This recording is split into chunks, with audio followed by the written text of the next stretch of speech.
menuju Masjid Al-Aqsa Palestina yang menempuh jarak sekian ribu kilometer, yang terhitung hanya tidak lebih dari sekian detik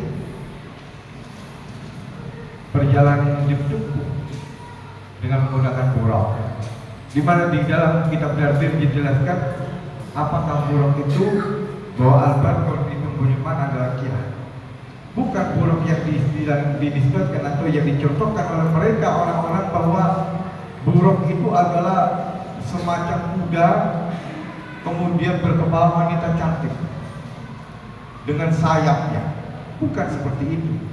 Tapi Al-Barqun, buraq adalah merupakan kilat yang tidak lain adalah merupakan cahaya yang memang dikhususkan untuk undangan Allah kepada baginda Rasul Muhammad sallallahu alaihi wasallam. Apakah sedemikian? Ya, karena peristiwa Isra wal Mi'raj di sisi lain juga, selain baginda Rasul Muhammad sallallahu alaihi wasallam menerima perintah untuk melaksanakan sholat, tapi juga waktu itu terjadi yang namanya Yaumul Hazra, di mana baginda Rasul Muhammad sallallahu alaihi wasallam menerima ujian yang begitu sabar, tulus, dan semuanya diserahkan kepada Allah Subhanahu wa taala, yaitu meninggalnya istri tercinta Sayyidatina Khadijah al-Kubra binti Khalid, dan kemudian juga meninggalnya kakek beliau Abdul Muttalib yang secara bertubi-tubi. Ini yang disebut dengan hari yang penuh duka kita pada waktu itu. Sehingga apa yang sudah direncanakan, apa yang sudah menjadi garis dari Allah Subhanahu wa taala, bahwa semua ini kehidupan kita tidak pernah lepas dari remote control Allah Subhanahu wa taala. Semua terkontrol.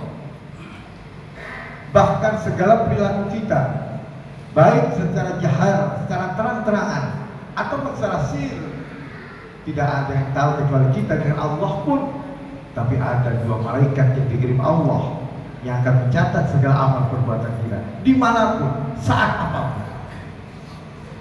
Kalau mungkin di dalam kehidupan kita punya rumah, tentunya dikirim, dipasang juga yang namanya CCTV, sehingga mengetahui gerak-gerik apa yang ada di luar rumah kita. Kalau itu di dalam ruang tamu, maka akan mengetahui keadaan dan kondisi kita di dalam ruang tamu kita, dan seterusnya.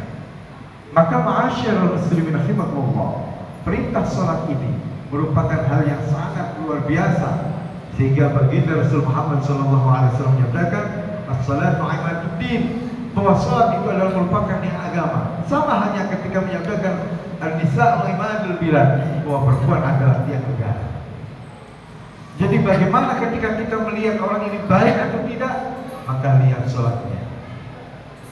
Sehingga Al-Ghazali dalam Ihya-Ulumuddin, bahkan para hukama, min ahli hukama, para ahli hikmah menyatakan, kalau engkau ingin diperbagusi, diperbaiki segala urusanmu di dunia dan di dalam hal apapun, termasuk masalah keluarga, masalah perekonomian dan lain sebagainya, maka perbaikilah sholatmu. Ini min ahli hukama. Ma'asyiral muslimin rahimakumullah, karena pentingnya sholat, sehingga asal apa yang bekas dari sholat itu, karena sholat itu mempunyai beberapa hal, termasuk sholat itu kan al-fahsya wal munkar, bahwa sholat yang kita lakukan, yang kita laksanakan, ini dapat mencegah dari kekejian dan perbuatan yang munkar. Ini salah satunya. Di sisi lain, as-sholatu wariyallah, bahkan sholat itu seperti halnya olahraga, dan lebih sempurna dari olahraga yang paling sempurna di dunia. Bahkan as-salat punya arti juga as-salat wa dzikr. Kenapa? Karena la ilaha illa ana, kata Allah Subhanahu wa taala, fa'budni aqimis salata li dzikri. La ilaha illa ana, kata Allah. Tiada Tuhan selain aku, kata Allah Subhanahu wa taala. Fa'budni, maka sembahlah aku, kata Allah. Aqimis salata li dzikri. Jadi maka dirikanlah salat untuk mengingatku. Sehingga sholat juga mempunyai arti adalah dzikir, untuk mengingat Allah Subhanahu wa taala. Sehingga ketika kita berbicara masalah tingkatan sholat pun, ada tingkatan sholat orang awam, ada tingkatan sholat khawas dan khawasul khawas. Di mana Al-Ghazali menjelaskan di dalam kitab Ihya Ulumuddin bahwa dikatakan orang awam adalah khusyuknya ketika kita takbiratul ihram. Ketika kita hanya Allahu Akbar.